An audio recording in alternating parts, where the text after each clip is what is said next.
Oh, am I live? Oh, I hope so. Well, let's just see whether or not I've got audio. Anyway, welcome to All Shorts again, and I want to Quelle talk. que soit la complexité de votre travail. I didn't want that. Let's turn that volume down. Oh, blimey, talk about being prepared, eh?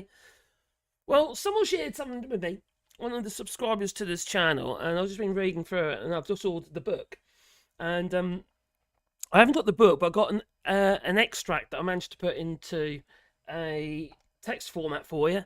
So I thought it'd be quite interesting to read through, because it seems to be, I don't know if it's just me, but there appears to be some similarities. Oh, crikey. Let's do the short as well. Hello, you lot.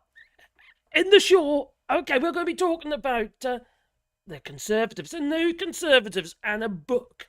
A book we are, yes. Okay, well, this particular book was by, if I can find it again, Catherine Olmsted, a professor of history at the University of California.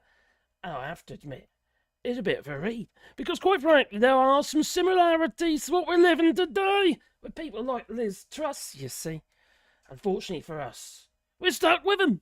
Well, ain't a lot we're going to do about that, is there? Well, okay, do you know what I forgot to do? In my other stream, there's two streams going on here, just so you know. We've got the short feed, and also we've got the normal live feed going on as well. I'll tell you what I haven't done. I haven't put the chat into my window, because that's what I've got to do. So 2 seconds, let me just do that. Won't take me very long. There we go, that is it. Okay, so it should be there now.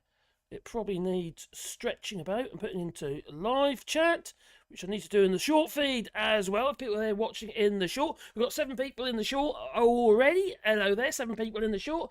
Well, I think this is going to be quite interesting, because there definitely is some similarities here. I think we're living it again, unfortunately. You know, they said that Hitler wouldn't invade, but he did. They said, oh, actually, who was it? Okay, Sergei Lavrov said, we're not going to invade Ukraine, and they did. Well, unfortunately, it seems to be the case. Now, how's that doing there? Is that in there? Is it all in there? Let's make that a bit bigger in the other feed. We're kind of talking to 2 groups at the same time, so this is a bit weird, really, isn't it? A bit strange. But there you go. I quite like doing the short one, because you get your different people, you see. And I like a good mix, that I do. So, alright. Let's have a look, see what we've got here. Okay, let's put that into the live feed as well. There you go, on the short. Okay, we've got 19 people in the short. Well, hello, welcome to All Shorts. So, a Daily Mail said that they, are we sorry, are we back the Nazis? Well, we seem to be reliving it, we do. So, let's have a look up here. I think that one, let's go back up here. Okay. Let's put down a bit on that one. 2 seconds. Oh, it takes ages, this does. Now, this was a kind of a last minute thing I was going to do. So I've literally had no time to prepare for this whatsoever. So we're going to go for it. Yeah, well, me, Max. I'm not Max. Max is on tonight, isn't it? I don't know what time he's on for. I'm not going to be on for that long anyway. So, here we go. Alright, so we've got Orkbridge here, we've got number 3, and number 3. We've got Spanners. Spanner. You have an audience that we do? Yeah, it looks like it. I expect that Julian Assange will be extradited during the general election. Probably, to hide the bad news about the threat of our freedoms and rights to protest. Yeah. Apparently his liver aren't going to be was it burnt or dissolved in acid or something? There's some very rich devil that millions of pounds worth of art is going to be destroyed if Julian Assange is extradited. So that'll be interesting. Well, hi Marcus, I'm being fed. Okay, am I being fed? You've been fed something. Anyway, you've been fed in the feed. Okay, so those of you in the short feed there, 37 people there already. And today we're going to be talking about a book, not any old book. It's actually really quite interesting, it is. And this book is by Catherine Olmsted, and she's a professor of history at the University of California. And I have to admit, it was, well, for what I've been reading so far, it's very, very interesting. And I'm going to order the book. Well, I have ordered the book, actually. I've already ordered it. I haven't got it, though. But I've got an extract here, for which I'm sharing with you. I'll put it into a text format so I can read it to you. Okay, let's get to it. Okay, let's get jiggy with it. Okay, well,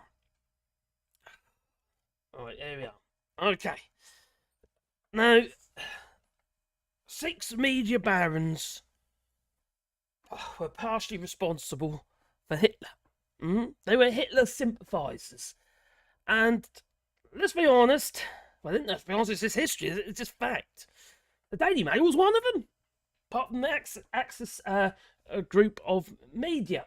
Now, the distinguished American journalist A.J. Liebling wrote that freedom of the press is guaranteed only by those who own one. Yeah, the press, that is. Well, you see.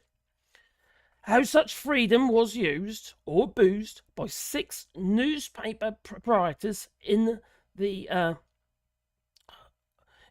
decade before the Second World War is the subject of a book by Catherine Olmsted, a professor of history at the University of California. I have to admit, I've been finding this really, really interesting. Now, the 6 were Lords of Beaverbrook and Rothermere in Britain, owners of the the Daily Express, the Daily Mail, respectively.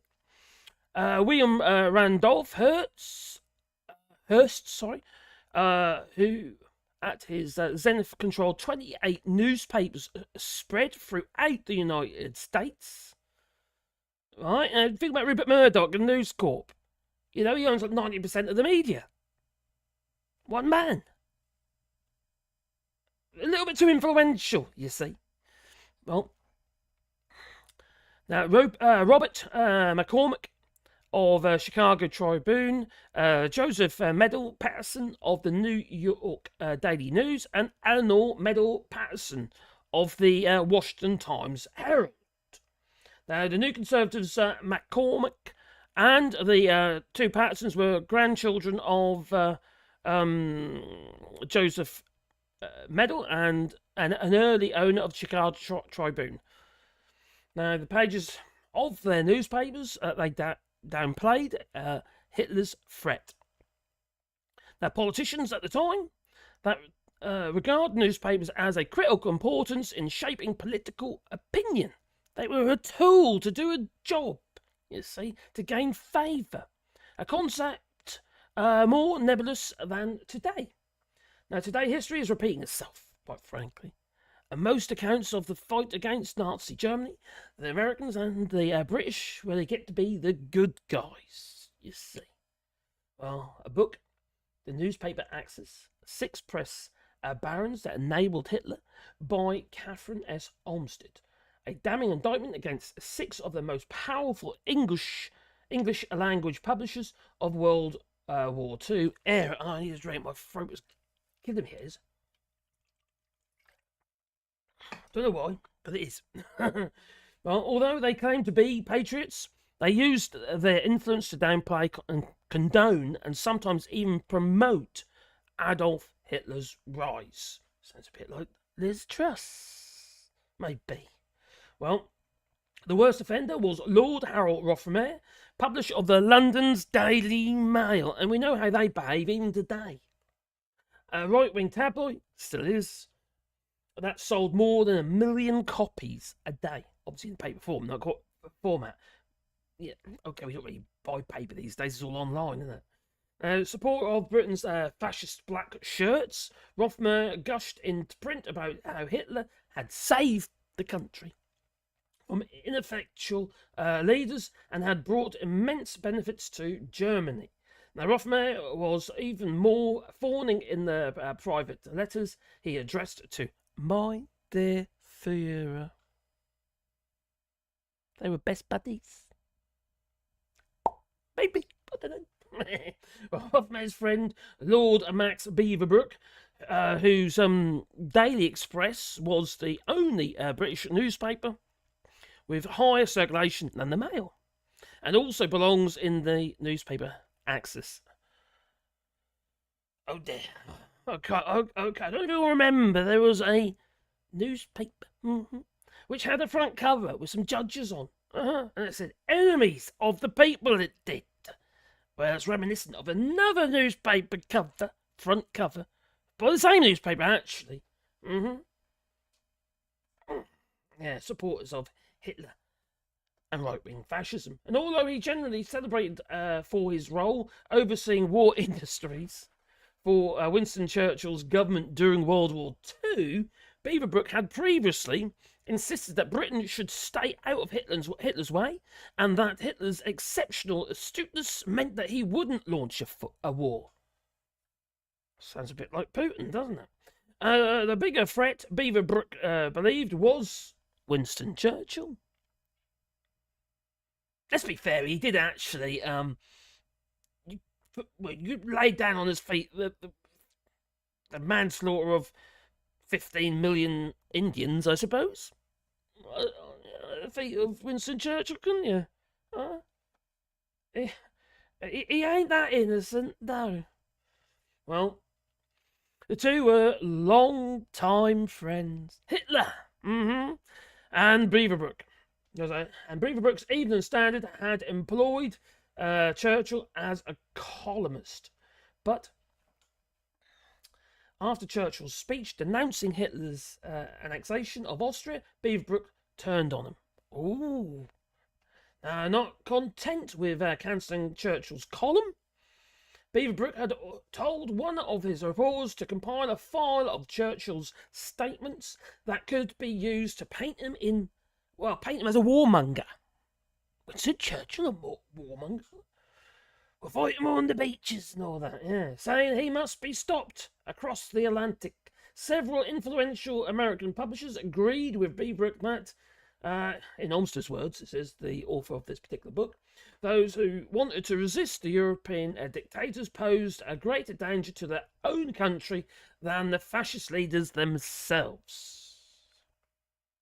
Well, three of them were relatives. Joseph Medill Patterson ran the New York Daily News, the highest circulation newspaper in the country, and his sister, Eleanor Sissy Patterson, was in charge of the capital's best-selling paper, The Washington. Now, Eleanor Sissy Patterson, owner of the Washington Times-Herald in 1939, her newspaper was among those that advocated isolationism. Okay, say it now. Isolation. Oh, crikey, tongue-tie. Anyway, as World War II loomed. Now, the Times-Herald and their cousin, Robert McCormick, published the Chicago Tribune, the nation's top-selling broadsheet. Joining them in the firm support of the isolationism was William Randolph Hearst, whose media empire, newsreels, magazines, a wire service, and 28 major newspapers reached tens of millions of Americans.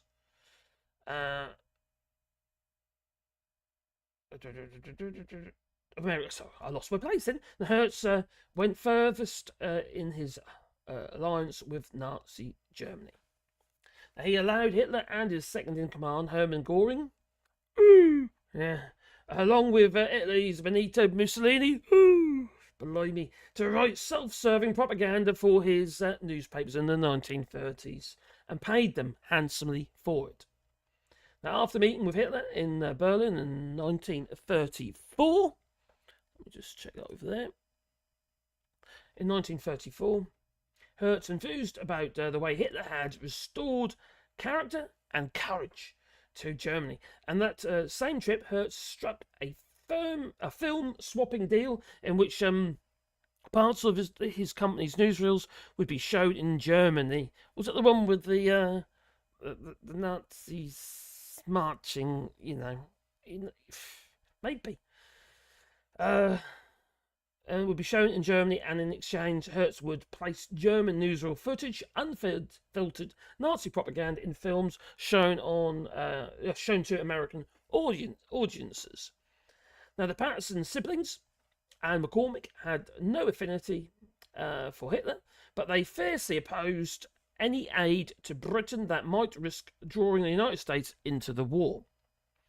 Now, they told their leaders that instead of worrying about a dictator overseas or dictators overseas, they would focus on the would-be dictator at home, the President Franklin D. Roosevelt, who they warned was conspiring with the communist leading advisors to overthrow American democracy.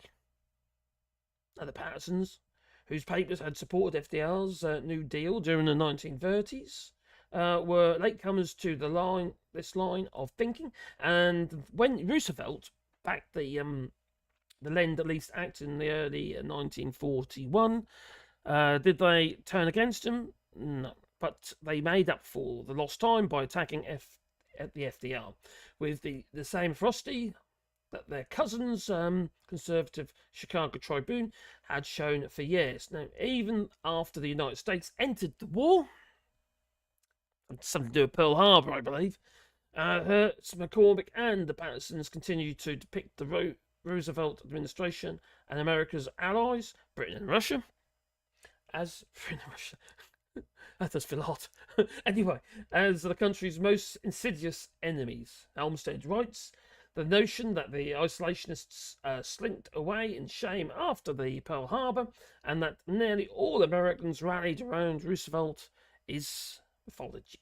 So why were these publishers, who, apart from Ruffmer, disliked fascism, so determined to either appease or ignore Adolf Hitler? Now, the answer, as Catherine Olmsted argues, is that they are all subscribed to a deeply racist version of nationalism. This feels so flippin' familiar at the moment, you know. Well, we have a Tories saying it's an invasion, haven't we? Well, the press barons were more than willing to use military force to establish or uphold their country's dominion over non-white nations. And Beaverbrook's rationale for appeasing Hitler was that by doing so, Britain could focus on maintaining its empire. Blimey. And Hertz and McCormick believed that American racial superiority meant that the United States should dominate Latin America. The isolationists publishers showed a hatred for Japan that they couldn't seem to muster against Germany. And not just because of Pearl Harbor. Hertz had a long history of vicious anti-Asian racism. And Joe Patterson nursed a fear that with the whites distracted by their squabbles in Europe, the yellow race, led by Japan, isn't that in the Bible? Something that going to be taken over by the yellow people. Sounds a bit racist in itself, but there you go. And yeah, that might take the yellow race led by Japan might take over the world. It's in the book. Okay, the vilest deed of Nazi Germany, stated one Hertz editorial from 1943, was to ally against its own white race with the yellow peril. Another unifying trait among the newspaper axis was their anti-Semitism. Lovely people, aren't we? I must say. That's sarcasm, by the way, just so you know.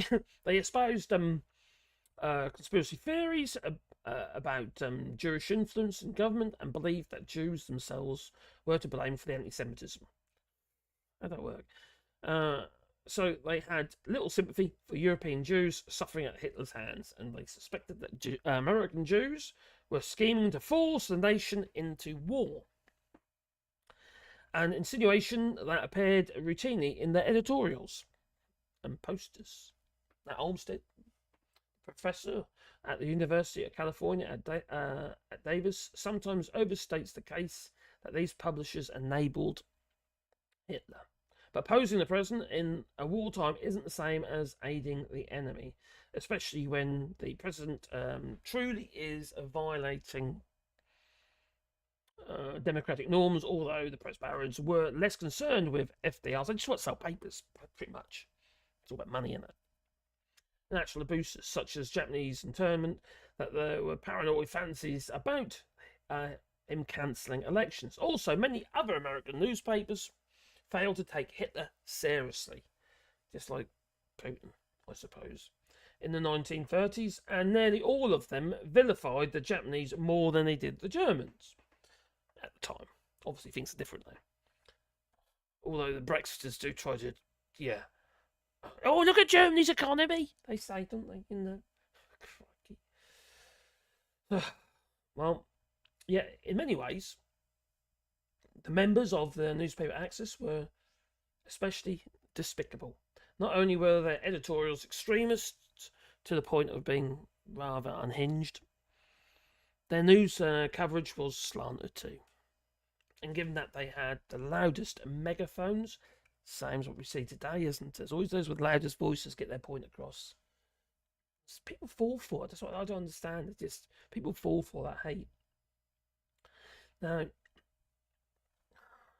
it would be comforting, though, to think that such irresponsible journalism is a historical relic, but it's not, is it? It really isn't. There's so many parallels with today's right-wing media on both sides of the Atlantic. Well, yeah, we certainly are, and are unavoidable.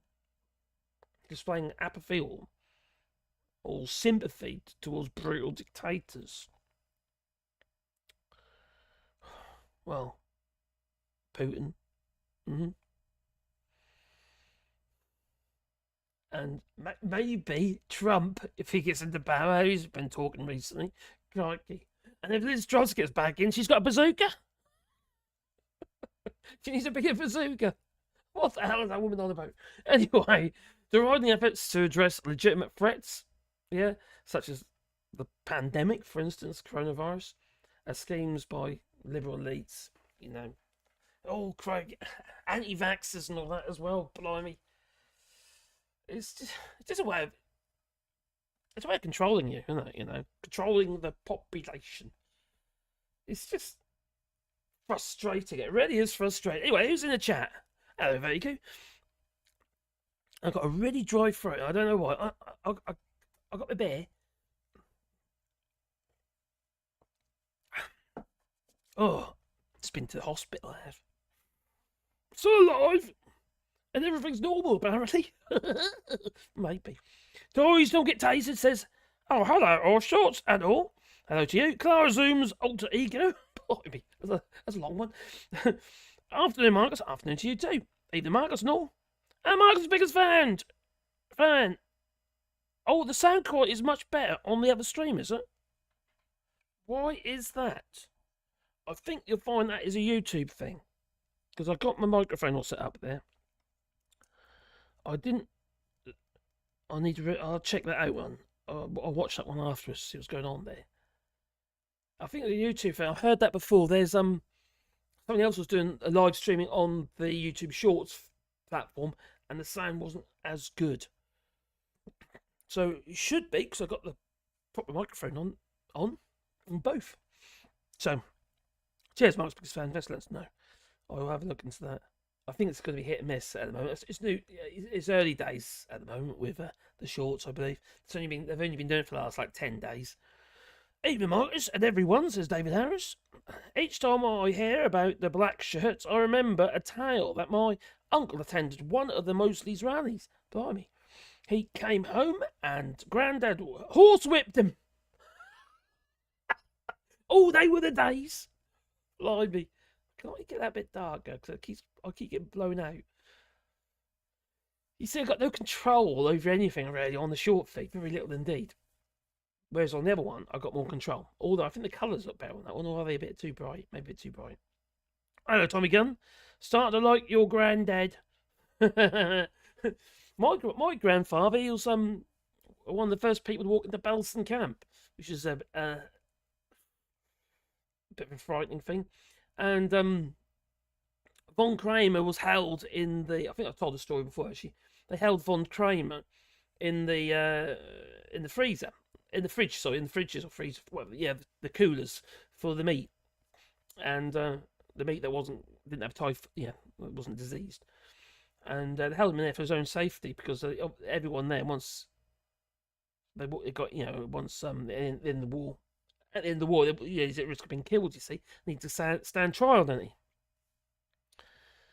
Hello, Mad Monk. Oh, hi, all two chats. Oh, nice one.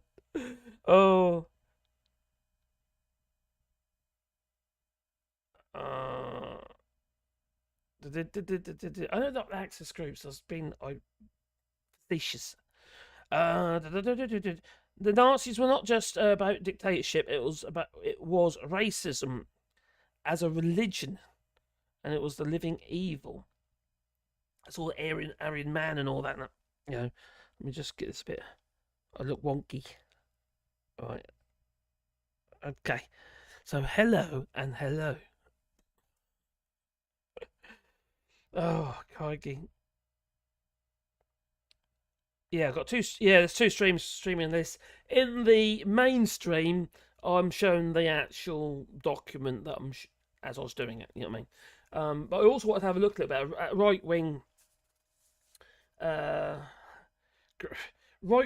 political parties from about 1940s up to now as well. Just got this document up from. It's gonna be a bit awkward, but because it doesn't format very well in the Wikipedia. It's quite interesting. It seems like there's a lot of them. It's like they have little squabbles and they defect. You get these little splinter groups come up with all these different right-wing political parties and stuff. Oh, so from this one's gone into that one. Oh, look, there's Enoch Powell. You know, didn't Margaret Thatcher have warm words about Enoch Powell? I think she did. She did respect him. He was one of the conservative. He was conservative, wasn't he? But he also tied with right-wing fascist groups as well. It's buffering your end. I think if look at my end. Let's have a look. It is actually no. It seems okay. My end's okay. Oh, great! I got a dog wanting a treat. That's about right, isn't it? Roosevelt saved the USA from economic catastrophe, and Hoover created. Now Biden is using the same book as the FDR. What? Trump be smelly diaper Don.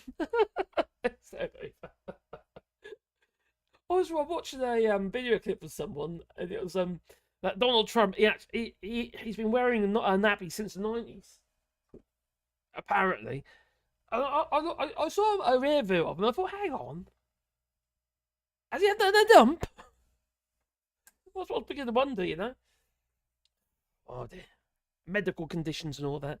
Poor old Nadia, whatever her name is. Yeah, where is she? I haven't seen her for a bit. Have you? She done a runner?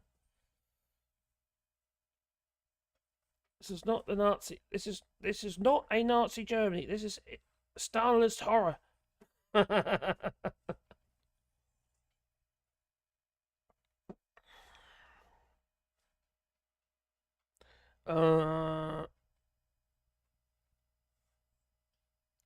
Marcus, very freaking important is that you stop talking about Hitler and concentrate about talking about Stalin. No, I'm talking about a particular book that's been written.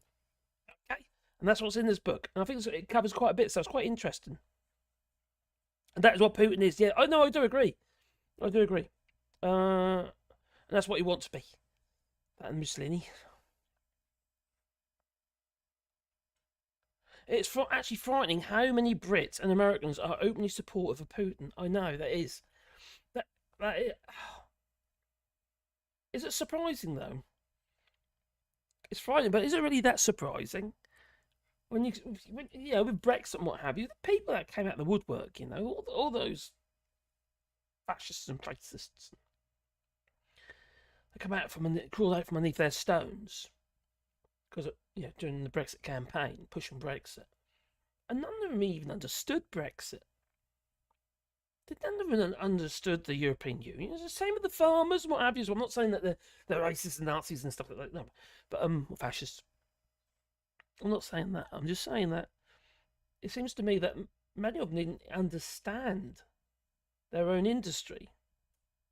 That I still just can't get my head. I've said it so many times before, but I just can't get my head around that. And as someone who's been in business most of my life, to be fair, since the late 80s, I knew my customer. I knew what my customer wanted and what they needed from me, how I needed to tout for work and stuff like that.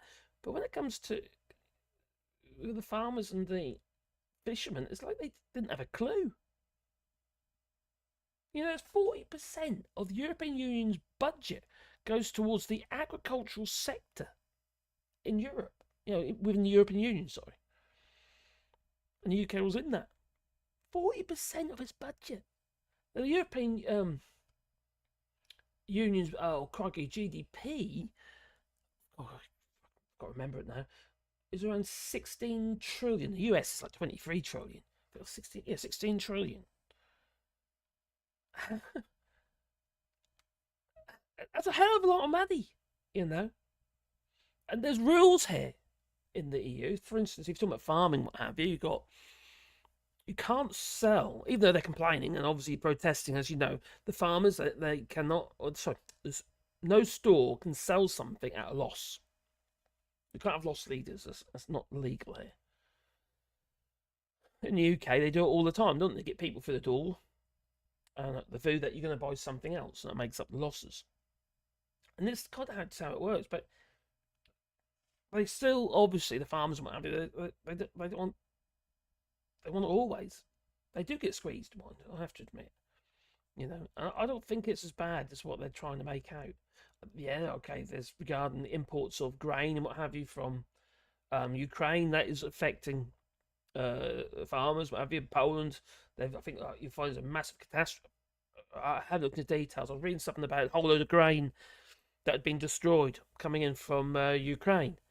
Well, obviously Ukraine needs the flipping money, they really do. But the problem is, you see, that this cheap grain's entering the market and squeezing, grain, natively grown grain, you know, from the fact that, you know, the farmers and what have you who are in the European Union, and are not happy because this grain, you see, is now taking a different route, whereas before it was coming via sea, and now it's coming via land, and Poland ain't happy about it. No, and obviously the farmers in Poland not very happy about it, and also the farmers in the EU in general aren't happy about it because it's squeezing their margins. But you see, the thing about grain, it's treated a bit like crude oil and what have you. You know, there is a there's a price that everyone has to pay. So I don't understand how it kind of works like that. I suppose it's bringing down the market, the world market for grain, maybe. I don't know. I really don't know. It's nuts. No, but these people, they don't understand their own industry. That's what I really just can't get my head around at all. Hello, Barry. Yeah. Oh, yeah. We said that.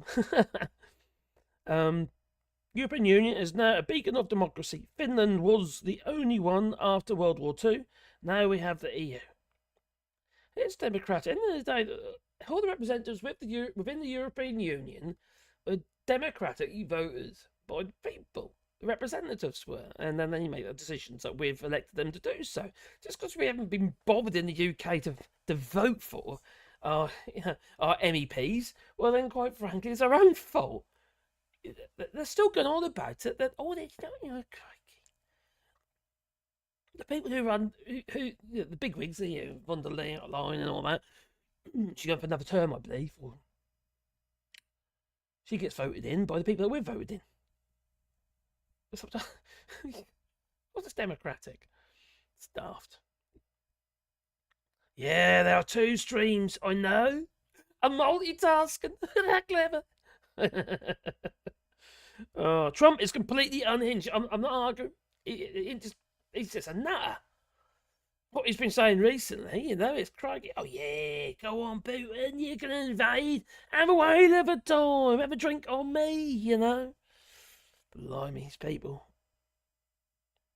Stalin is not. Of course, he's an evil bastard. He was. I watched a video of a Canadian family who moved to Russia to escape the evil of. What? I watched a video of Canadian people. Okay. I've been following the MAGA cult. Oh dear, Maverick descending. Someone has been following following the MAGA cult. These people are crazy. I mean, they're absolutely nutty. Uh, and I remember reading that the USA is well known for conspiracy theories and cults, and I've seen too many documentaries on these American-based cults. Well, look at Steve Bannon, Breitbart, and all them lot. Foul individuals. And MAGA is just another US-based cult. And some of the stuff I've seen being sold at CPAC was flipping. What's that strap line they had on the stage? Something, God, what was it again? Oh, there was a strap line. I thought, what the hell's written above there? I thought, but crikey. I was talking to the missus about it, and I forgot all about it. Oh my God, bottled water. Apparently, according to Maverick Odesenti, he's saying that apparently there's bottled water there, and that was labelled woke tears. For God's sake. What is wokeism? It's nothing. It's a load of bullshit. That's all it is. It's got nothing to do about being woke whatsoever. They're really talking about political correctness. That's all it is, political correctness. And I have to agree, we have gone a little bit far in that direction. I think some of it's gone a bit stupid. You know, they've now flipping Mary Poppins. It's now been reclassified as parental guidance. When I heard that, I thought, oh my God, this is just getting ridiculous. All it does put fuel on the fire and provokes right-wing nut jobs. Oh, how dare you do that to my Mary Poppins and Dick Van Dyke and his Cockney accent? What the hell is going on? What it does, it undermines everything. It undermines just common decency, you know, how you treat people. Social awareness. The latest craze among politicians is Elon's most secret invention. What is it? The Cybertruck? Oh dear. Oh, you talk about the brain implant. Well, I've been thinking about this quite a lot recently, because I think it's getting a bit dangerous now, because I don't even realise, but ChatGPT now just said they're going to also be building robots. You know, so AI and robots. Can you imagine those two coming together? I just, you know, I think it's a little bit frightening. A little bit too Terminator for me. It won't be long for they'll be sentient. They'll be taking over the world. They will. Maybe. Who knows? I don't know. We don't know what's around the corner, do we? After all, what are we? We are an organic machine. Unless you think that, you know, you've got a soul and all that, maybe. I don't know. I don't go for all that, but I think it's very worrying, quite frankly. Very worrying. It's completely unhinged, this. And I would say, Wurzel Gummidge, aka Liz Truss, spoke to the crowd, at CPAC she did, where there was I've got a clip here, actually, where there was hardly anyone there. People at CPAC, they think, who are you? You know, Steve Bannon, people like that, they think, oh yeah, I know Steve Bannon, yeah, he's my buddy, you know. Wear racism on your sleeve, with pride, he says. Well, his skin is falling off his face. God's sake, these people, they are unbelievably, well, they're horrendous, aren't they? Let's be honest, they're absolutely horrendous. Cheers. It's flat as pan. It's been sitting there for ages. God's sake, I'm not much of a drinker these days, I tell you. All right, anyway, I'm just going to check the other chat as well, and I will share that with you at the same time. And I think we need to make that a little bit bigger, I think. So it's a bit not that big. That'll do. All right, here we got there. I do apologise. Oh, timestamps. We put timestamps on, so there we go. Timestamps. They should have come in, but they haven't. Why haven't they? That's a bit strange. Oh, I did do it. There you go. They're there now. Yeah, good. So I don't get carried away and get out of sync, you could say. Well, I won't do it. There you go, baby girl. Joe Mary also there. I hope you're well. Portugal has a unique system where the left wing and the right wing act the same. But we had some parties ruling. Oh, crikey, it's just jumped up. Where are we again? Oh, crikey, why does it do that?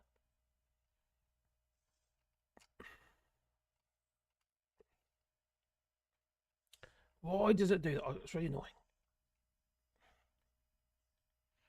Donkey Dave, most mornings on YouTube. God, better.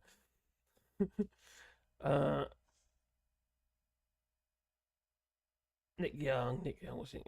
Nick Young says, folks are in and out of the place 24/7, and they don't go in stuff thrown out. I'm about to sink here. Right. Who is organising the working up of the... probably New Conservatives or something. God, it's really bright. Why is that one so bright? Who's working up the farmers? Take a look at, and you will see right-wing movements behind them. Grain from Ukraine doesn't get sold in the EU. No, but it does affect world market. They are the reasons it is installed in the first place. David. Right, where are we? Here you'll have the right-wing parties, which are the kind of the same in that they want new populist fascism. God, and sorry, too small for me to see from here. And when the progressive parties with specific interests.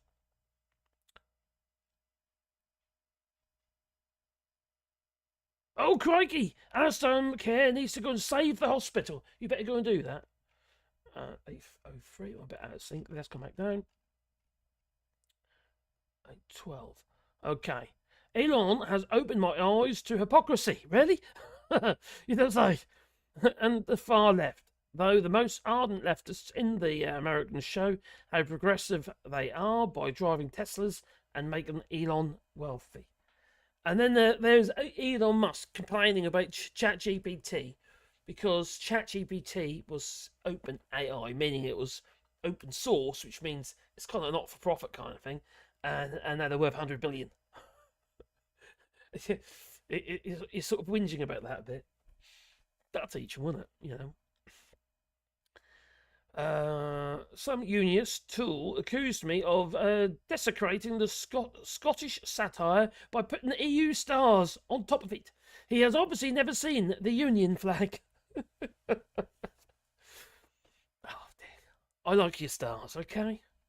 They look good to me. Hello, Brian Maguire. I hope you're well. Good evening, all. AllShorts, the guerrilla streamer. It's a bit like that at the minute. It's a bit kind of ad hoc. Let's just go streaming. Got 78 people in the short feed at the moment and 26, I believe, let's double check, in the normal feed. So I hope the audio is okay in the short feed. It should be because I've got my microphone here. Okay, and this is the good little microphone, radio mic, and it's with my other mic, okay, which is on the other feed. So hopefully it's good. Apart from obviously the sound of my voice, that doesn't help. I can't do a lot about that, no, because it's my voice. Oh, where are we? Oh, I get you back. There we go. So I meditate. What? You meditate? What's it doing? Come back. Oh, I know. Oh, you twit. There we go. Not you, me. I'm playing silly buggers. Yeah, he is a very hypocrite. I like watching interviews with Elon Musk when he does the science stuff, man. I find that quite interesting. Now he's gone off flipping political and right-wing nut job, and likes having video clips of themselves with big guns. Yeah, that's for God's sake. Oh yeah, and he likes to visit the border. It's just showing who he is now. We all know who he is now. Ah, they're for the advanced students. Okay. It's flatter than Elon Musk's face. What, you talking the Earth? Flat Earthers. Mark strikes again. Oh, crikey. Sorry.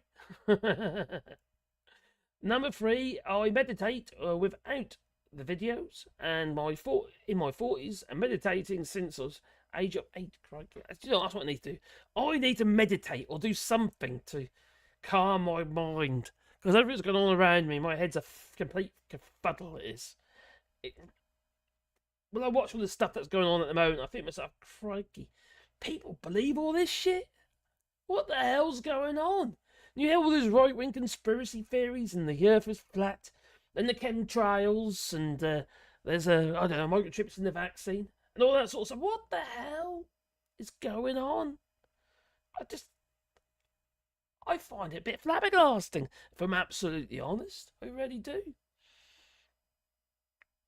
Having trouble with my email address. Oh, okay. Mark's biggest fan meditates. 150 BPM techno. Okay. No, don't do that. That really could fuddle your head. Normal feed? Oh, I'm in the wrong feed. Okay. Aren't you normal? Okay. Well, he said okay. What can you say okay for? Right, I got this, which is actually in Wikipedia, and I can't actually, I might be able to if I scroll over to there. Right, and then that's annoying. Right, let's see if I can squeeze that down so you can see it. Or not. Blimey. I could literally go. I'll tell you what, I'll do that. That's what I'll do. Oh, can't see my beautiful face now. Let's get rid of the logo. This is obviously on the other stream. Let's get rid of that for a second. And bring this up here.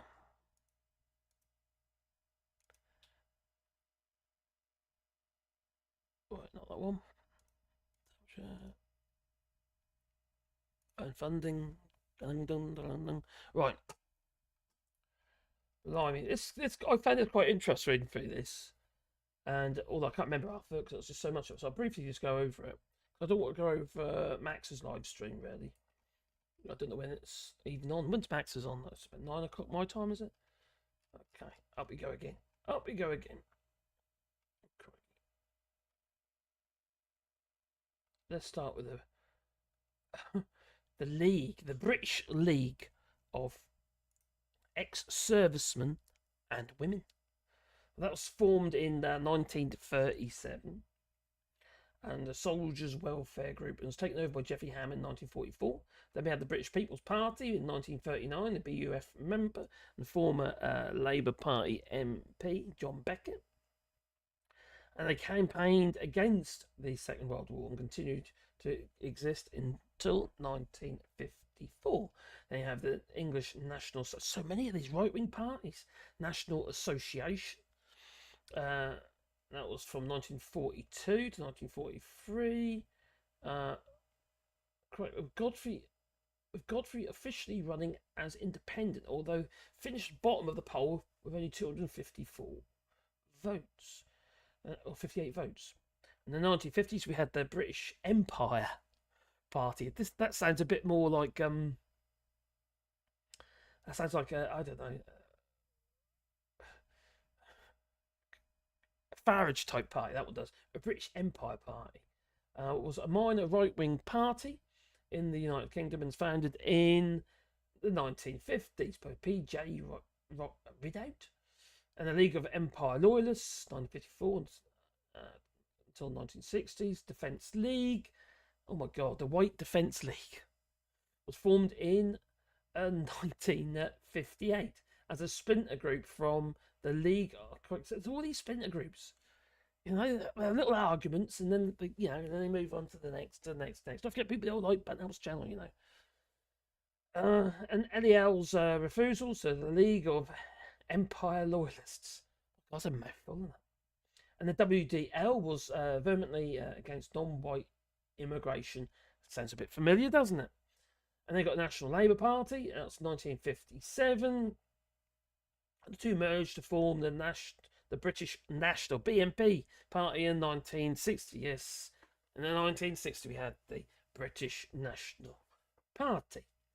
Merger of the National Labour Party and the White Defence League. The party was led by John Bean and Andrew Fontaine, and holding position the party president and leading members including John Tyndall, lovely guy, he is, John Tyndall, Colin Jordan, who served as activities organiser, Dennis Perry, and Ted Budden, and the widow of Arnold Leese served as the vice president of the party, and the party's main policies were to end immigration.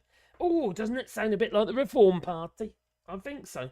And he got the National Socialist Movement. Was formed on the 20th of April 1962. Adolf Hitler's birthday party. Oh, that nice. By Colin Jordan and John Tyndall as his deputy. Another splinter group. Oh, crikey, these people. They're really hateful racists, aren't they? And they got the Greater Britain Movement, which was a political group formed by John Tyndall again in 1964. Crikey, he's everywhere, this geezer is. British Movement, the BM. God, that looks a bit ominous. Later called the British National Socialist Movement, the BNSM. What are they, like whips or something? And it was the neo-Nazi political party founded by Colin Jordan in 1968. And then you got the Racial Preservation Society. Oh my God. It's a far-right pressure group opposed to immigration and in favour of the white nationalism. And they got the National Democratic Party. This was in 1966. And was a right-wing political party that operated in the United Kingdom during the 1960s and 70s. And then the National Front, 1967. And it's a right-wing, or far-right, fascist political party in the United Kingdom, currently led by Tony Martin. As a minor party, it has never had its representatives elected to the British or European parliaments, although it gained a small number of local councillors through defections. Oh, that could happen with Lee Anderson, couldn't it? Is he going to defect to reform? Possibly. He hasn't ruled it out, has he? And the National Independence Party, 1960s, from James O'Brien. John O'Brien. I'm naughty. Yeah, that was a minor far-right group established in the 1960s, and was close to John O'Brien, although never a national force. The party enjoyed support of the London Borough of Haringey, where it had a councillor elected. And then there's minor groups, the Anti-Communist Commando. The Anti-Communist Commando. Oh my God. Led by Victor Norris, a pro-Rhodesia activist. And then the National Socialist Group, led by the Oathliff brothers and Dave Courtney, was a paramilitary organisation, sounds a bit like Northern Ireland, linked to the British movement. In the British movement, they called the British National Socialist Movement. 1970s, the National Party. In 1976, John Tyndall again involved. He was the chairman in 1976. In 1977, the 9th November Society. That's a name and a half, isn't it? What? Okay. Neo-Nazi group. Surprise, surprise. Established by Terry Flynn in 1977, subsequently led by Kevin Quinn. The hardline Nazi group is since represented as a political party under the name the British First Party. And British Democratic Party. It's a short-lived far-right political party in the United Kingdom. A breakaway group from the National Front and the BDP was severely damaged after it became involved in a gun-running sting, and was absorbed. Was absorbed by the British National Party. The Constitutional Movement. Back in 1979. This time it was led by Andrew Fontaine, and in a right-wing political group in the UK. And 1981 GLC contested the 1981 GLC elections. Oh my God, really? Minor groups: the British Defence League, 1970s, the Integralists. You see John O'Brien, I give it like James O'Brien. The body which concerned itself with conspiracy theories. Oh, surprise, surprise, we're reliving that as well. Regarding international finance, and was close to John O'Brien and produced his own journal, Right. The National Party, St George. Really. I wonder what their flipping logo was. It could be the St George's flag or something like that. A Newcastle Democratic Movement, 1971. God, so many of them. The National Socialist British Workers' Party, the Trade Unions Against Immigration Party, and then the National Assembly, formed by Mary Stanton in 1974. Loads of them popping out of the woodwork, all similar sort of period. The United Party, based in Derby, and Enoch Powell, yeah. It emerged with the supporters of Leicester NF National Front chairman John Kinston and Enoch Powell support group of Stan Wright to form the English National Party, which presented candidates in the October 1974 United Kingdom general election. And they've got the British National Party, was a Leeds-based group led by Eddie Morrison in the mid-1970s. National Democratic Freedom Movement by Morrison, David Myatt, and Column 88. So Column 88 was a neo-Nazi paramilitary organisation based in the United Kingdom, and it was formed in the early 1970s and disbanded in the early 1980s. And the members of the Column 88, what's the name of Column 88, undertook military training under the supervision of the former Royal Marine Commando and held regular gatherings. And you got the BNP. British National Party was formed by John Tyndall again. But now, can someone put him down? Please! It's been jumping from one to the next, to the next, to the next, this geezer. White supremacist. White patriots. Oh, man, fire. So many racists. Too many of them. 1982. National Socialist Action Party. Let's see when that was. 1982 again. The National was formed in 1982 by Tony Malowski and split from the British movement. Oh my giddy aunt. So many of them. Our Nation. The Official National Front. 1986 until disbanded 1990. Okay. Flag Group. We've got the political party or flag humpers. What the hell's that all about?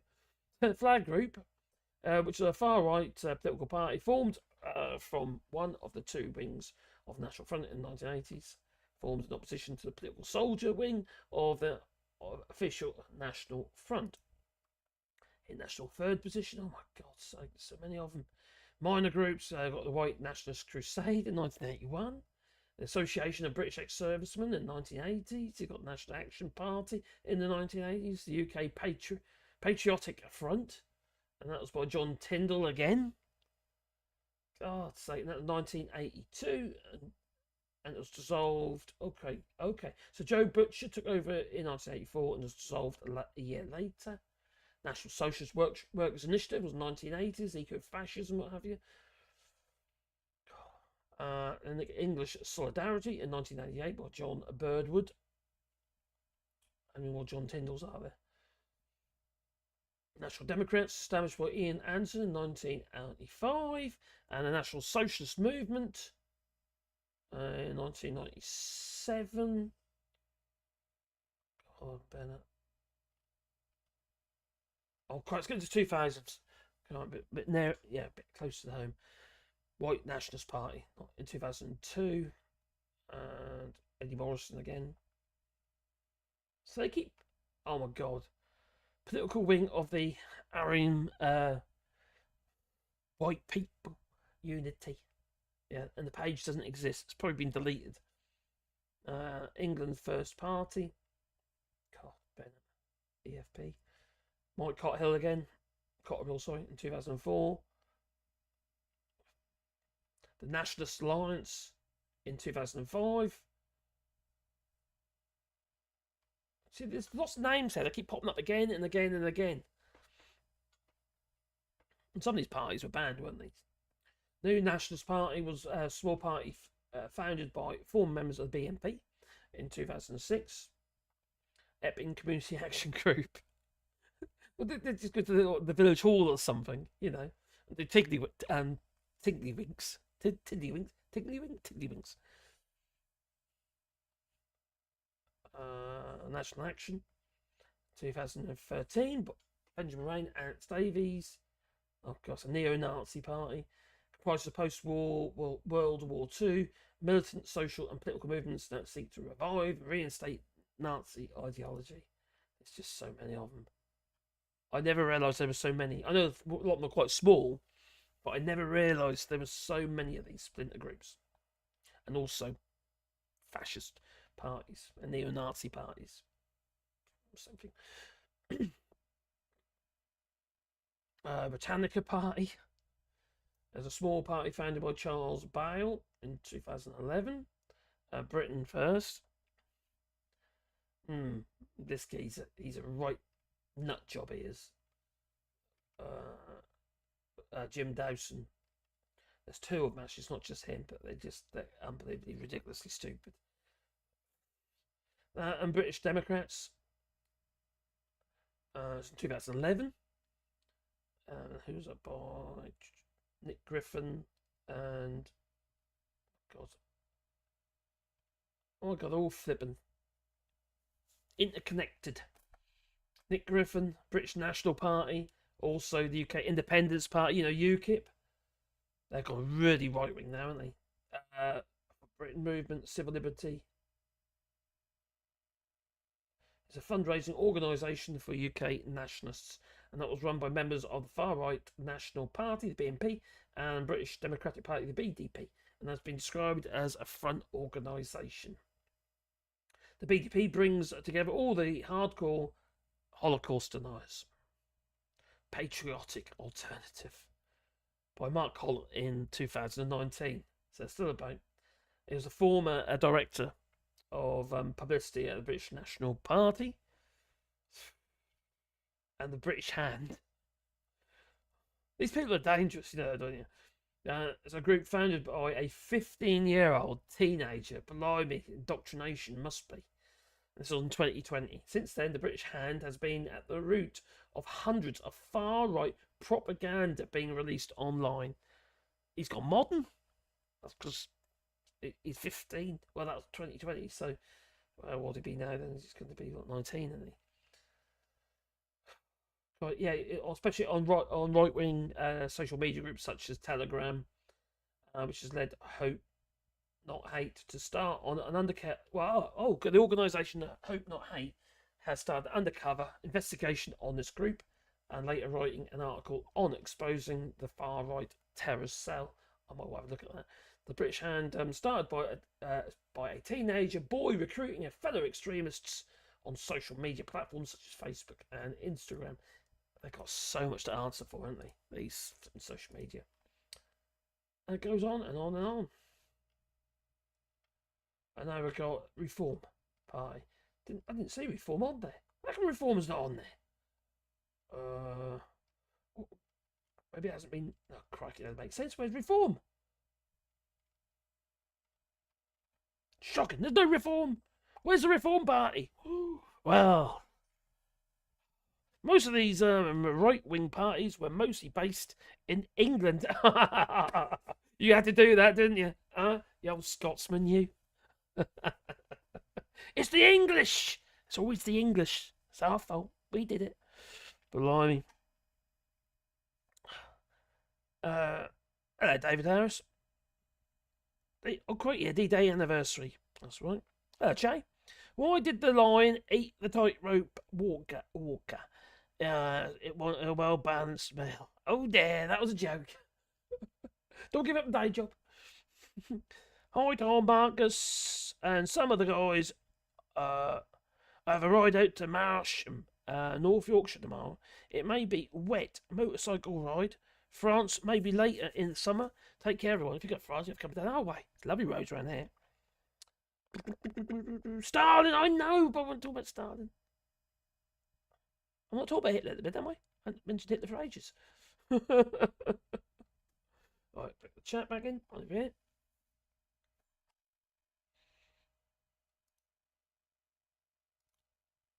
Oh, I don't have the motivation, says number 3. JM. Ah, that's a good idea. He's muted the the short one. Mark's as big as fans in both. It's in the short, but also in the main one as well. I get stoned, and music is my meditation. Same for me. I my music. I do. Yeah, I got yeah, and there's boxes and boxes of LPs upstairs. I've got a few old vinyl. You need to do something. The world's just messed up, isn't it? You know, everything's just messed up, and something you got to get all the shit out of your head somehow, haven't you? You really have. It's just nuts. It's just stuff we have to put up with these days. It's just unbelievably. Well, it's painful, to be fair, especially when you got these absolute nut jobs like Liz Truss and what have you, and a bazooka. I might share that in a moment. Actually, we might play that one in a moment. So back over here. Right, where are we? We need intelligent people, not intelligent machines. The day my toast starts to discuss Nishi with me, I'm going to the Antarctica. Well, you've already got the fridges ordering your food for you, haven't they? You know, I don't. That's just ridiculous. You know, it's like these electric cars and that. I just can't stand the fact the bloody great screens on them and stuff. I want something simple. All I want it to do is go. If I had an electric car, I just want it to go. I don't want any fancy squit going on. No, these companies got too much hold over you then. Sign up to their contracts and God knows what else, just so you can get heated seats. It's flatter than Elon Musk's face. Oh, done that already. Down we come. 37, 20, 38. Oh gosh, hello, oh gosh. You need to read up on the rise of Hitler to power rather urgently. Oh dear. Oh gosh, Nazis came to power via the election, I believe, through money, men, and involved. Of course, I think a lot of it's down to be fair to Hitler. He did manage to turn around the economy. Did they built roads and infrastructure? Oh. And then you got Goring. Blimey, I probably need to read up on it as well. To be fair.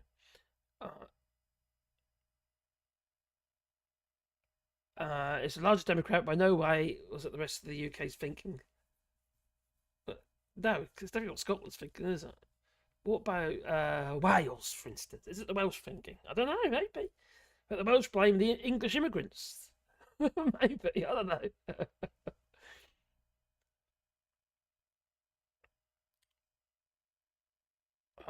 From the same sources. Well, that's about 1.9 billion was funded. It was donation to fund the US, the New Conservatives in the US. And I dare say some of that funding has gone over to the New Conservatives in the UK. I'll be a bit surprised. Well, we know they're funded by the US, not the US government, but right wing nut jobs over there. Bat 69, what? There's a Scottish mob saw one of their videos and said they were trained up, all trained up they were. I pissed myself laughing. Those jaggy nettles can do a fair bit of damage. What? What have I missed? Have I missed something there in the chat? Huh? I cannot see what you're getting at. England is the largest slice of the United Kingdom demographic, sorry. So it's what I anticipate. Okay, Britannica Party just sold Boom boom. Thanks for that, Marcus, biggest fan. Look at all those names, looking at the English purity, and wonder how many of them were so pure with Irish grandsons. I actually, I'm not that pure. Maybe, but anyway, you see, my father was very, very English, Norfolk, broad Norfolk, and I go back to Robert Kett. And on my mum's side, my mum was born in India. And her father, my grandfather, was Irish. So I need to get myself an Irish passport. That's what I need to do. Look into that. I keep forgetting. My mind's elsewhere. I think fascism is defined as a government and big businesses working together. Well, if you look at these big old media groups, they've been doing it for a very, very long time, haven't they? And we're gonna have to play this. This is just ridiculous. How can I get this in there into the window? It's a chat.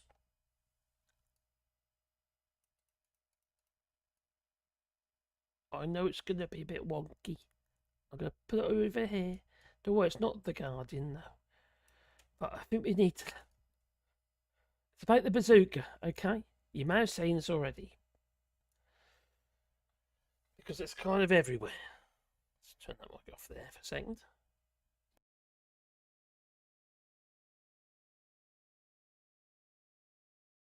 I'm not saying I'm a perfect person or I did everything exactly right, but I'm not saying I'm a perfect person or I did everything exactly right, but I faced the most almighty backlash for those conservative policies that I tried to put in place. From the usual suspects in the media, from the usual suspects in the corporate world, but also from people that were meant to work for the government. The Office of Budget Responsibility, the Bank of England, these organisations sought to undermine the policies. Even the IMF intervened, and even President Biden intervened to have a go at my policies. Now, can you imagine being attacked on your economic policies by the inventor of Bidenomics? Talk about offensive. But the reality is, with that level of antagonism, I simply was not able to implement those policies, which I believe, and Conservative Party members believe, would have delivered for our country. And frankly, what about the pensions? I didn't have enough support from Conservative MPs as well in order to be able to do that. So this is the lesson that I have learnt. I've learnt that it's not enough just to have the right policies.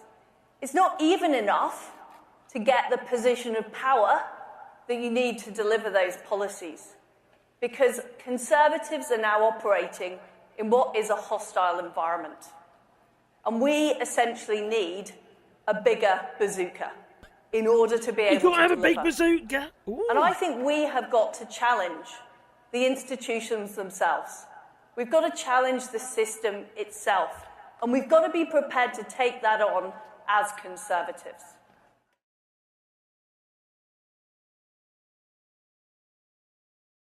She's a crazy, she is. Blimey.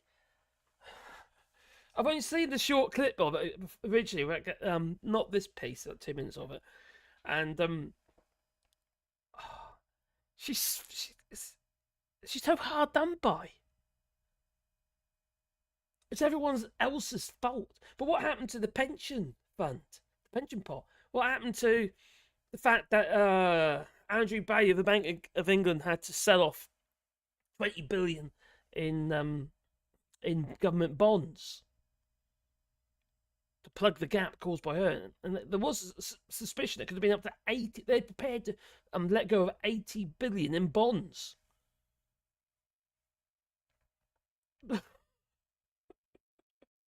Bidenomics, it's all Bidenomics' fault. Crikey, these people. And people vote these people in the government, you know. We're lost. We really are lost. I think England's broken. Not just broken, it's just shot. And I just think it's absolutely shot. And it's taken all the other union members, including Scotland, obviously, dragging it down into the gutter.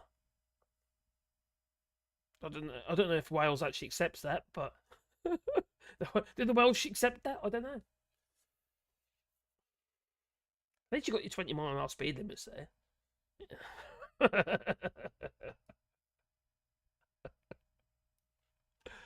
Oh, blimey. That CPAC thing, I have to admit, that was a bit of an eye-opener.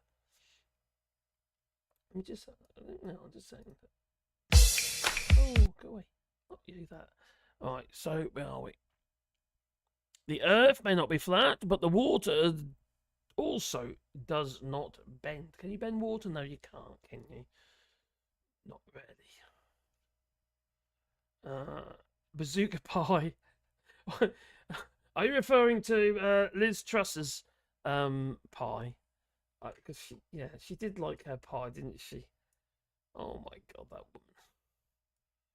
She is absolutely We need to fund the furthest behind first. Liz Truss. And for too long, the political debate has been dominated by the argument about how we distribute a limited economic pie. Instead, we need to grow the pie so that everyone gets a bigger slice. It was shrinking. A shrinking pie. Oh, crikey. Now, likelihood is we're going to get this cretin back in the US. Like you'll go person, woman, man, camera, TV. Oh dear. There's no hope. There's no hope. Perhaps if she just looked down. What? She is a batshit crazy. Yes, she is. She's a nutter. She's one of the... Kipper. Yeah, you could say. She's a loon. You know, and what gets me is people like, I don't know. Well, she's going down the old fascism route, isn't she? And you could say that about Boris Johnson as well, but I don't think he was. I think he was a populist. He wanted people to love him. Yeah. I'll bring him death, bodies piled high, and they'll love him for it. Bit like that, you know. I don't think he believed half the stuff, which makes it more dangerous, to be honest. Did you say she needs a bigger bazooka? Yes, she said she needed a bigger bazooka. I kid you not. You heard it from the horse's mouth. Blimey. Tommy Grant. No, you sure? What about the raindrop? Oh, Mr. Spank. What?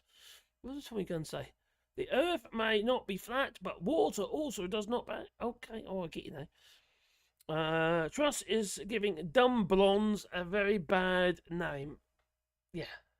It's not really fair. That's terrible terminology. It's just association. Just because you're blonde doesn't make you dumb, does it? Not at all. That's silly.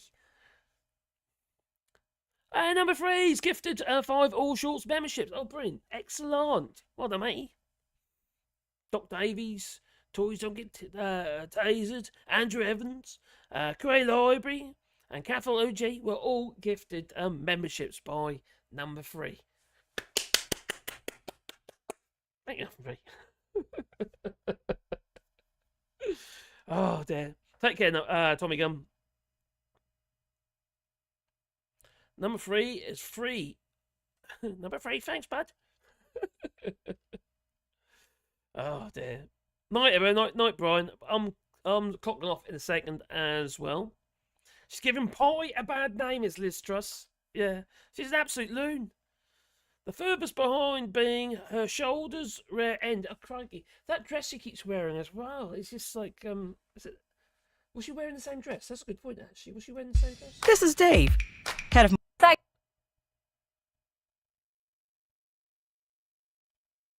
Okay, we're coming to it.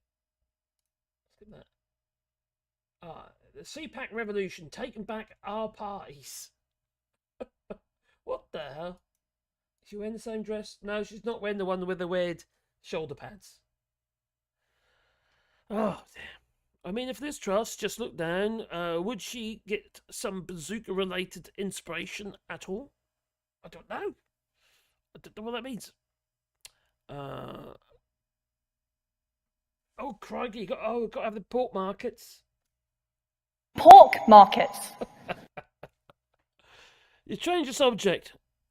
The raindrop isn't an ocean. Oh. Lost me already. Truss is giving... Oh, no, there we come. Larry, I could do even better. We could drop her off at Mad Monks. Do it. Microcosm or macrocosm, as above, so below. A raindrop is an ocean, and it says just perspective. Okay. A body of water does not. I'm talking about bending water on the other chat. You guys and girls in this chat. There's people in the other chat. They're going about bending water, and a drop of water. It's mind numbing. It is. Yeah. There we come. Pork Insider. What? Keep loving, living, and learning, you lot. Laters. Take care, Tom Finney. Be good. Free and nevertheless. Yeah. Freedom. Gotta free. Yeah, nice one. It's generosity. Yeah. Well done, number 3. Cheers, buddy. Oh, by the way, number 3 has his own channel as well. He uploads many shorts now. I think it's many shorts, isn't it? But also, been doing some readings as well, reading books and stuff about certain political stuff. He's pretty cool.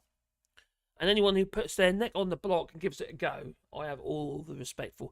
Other channels now I quite like. It'd be like Regan Elite, and he's got himself monetized now, so he's actually getting a little bit of money from his YouTube channel. So Regan Elite, he's another one, and obviously the usual Max Spares and stuff like that. Very good.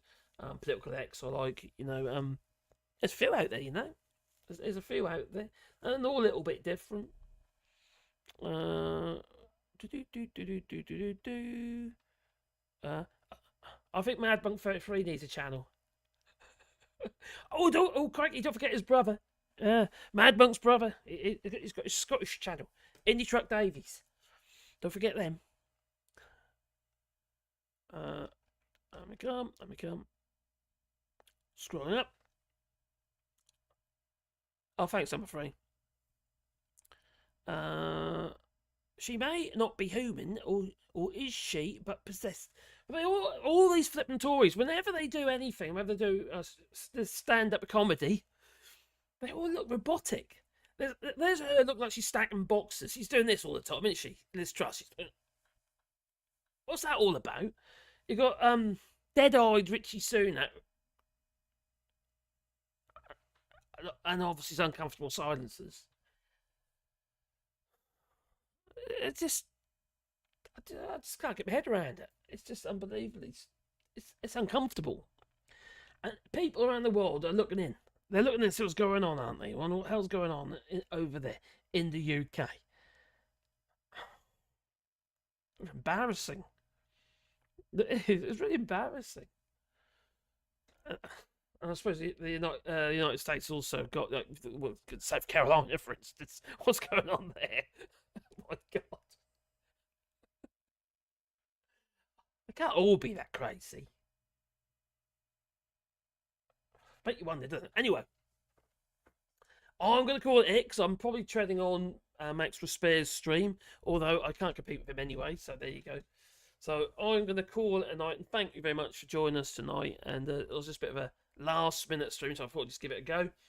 And after In the Spotlight shared this book with me, which I've now ordered. It looks quite interesting. And it's about Hitler!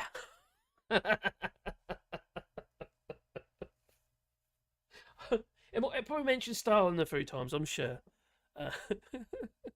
Okay, anyway, it's time for me to go, so I'm going to say toodaloo, So toodaloo in the short feed. Toodaloo. I'm still in the long feed. Oh, blimey. Still there. Just about. Oh, man, that's quite hard. I had to change my flipping account for this channel and my woodworking channel. My AdSense account. So I've got to wait 2 months to get paid now. 2 blooming months. That is really frustrating. I didn't realise it, but my AdSense was still registered as a UK AdSense because I had it for donkey's years, you see. And although it's been paid into my French account, they'd I'm not allowed to do that. so I have to delete it. You can't just change the country. You have to delete it, and then you got to open a new one, which I did last night. And there's a whole process.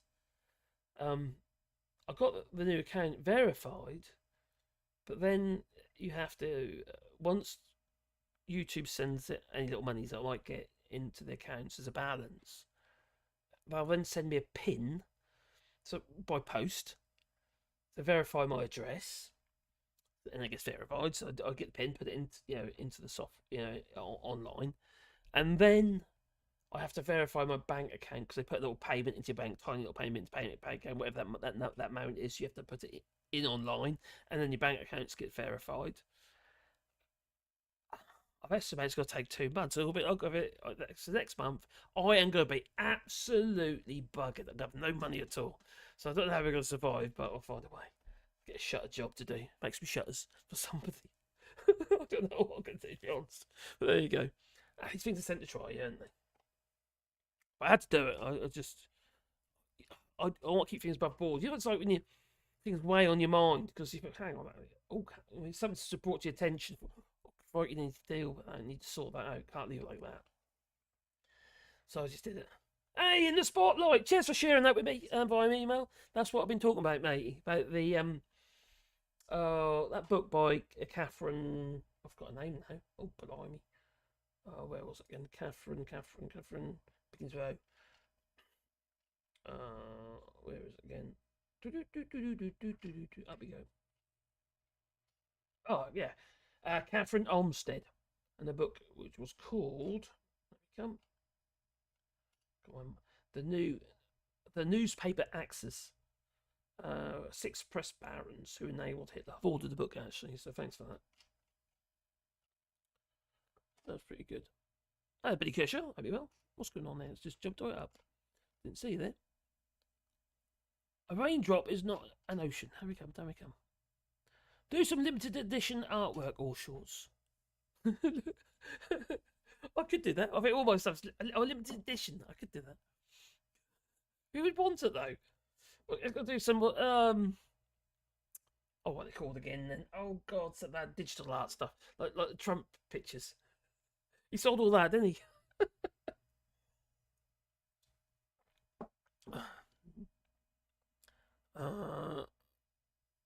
Game industry, I think I heard now he has finished gambling. Oh, well, we do some limited edition artwork. Hey, welcome to the club. What, been broke? Yeah, it feels like it all the time at the moment. Was it for lobbying by any chance? In Spotlight, what in Spotlight say?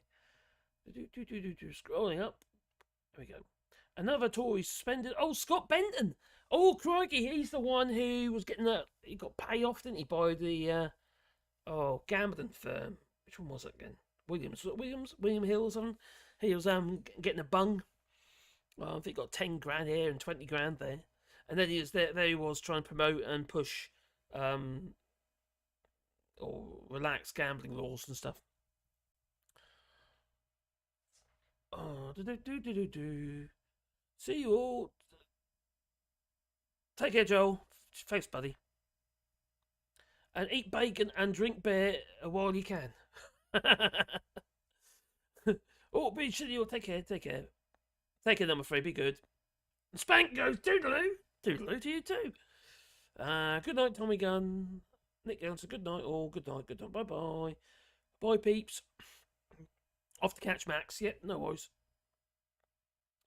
Billy Kershaw, short feed, long feed, multitasking Marcus. Yeah, a bit like that.